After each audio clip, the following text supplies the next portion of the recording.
聖經哥林多前書9章22節，向軟弱的人我就作軟弱的人，為要得軟弱的人；向什麼人我就作什麼樣的人。無論如何，總要救些人。呢度話佢哋係咩人，我就做咩人。意思即係話能夠接受佢哋，能夠認同佢哋嘅嗰個嘅生活，唔好歧視佢哋，唔好對佢哋有偏見。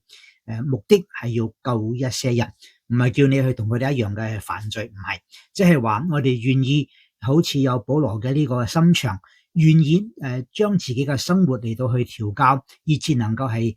適應到對方未曾信主嘅嗰啲人嘅生活，以至佢能夠可以認同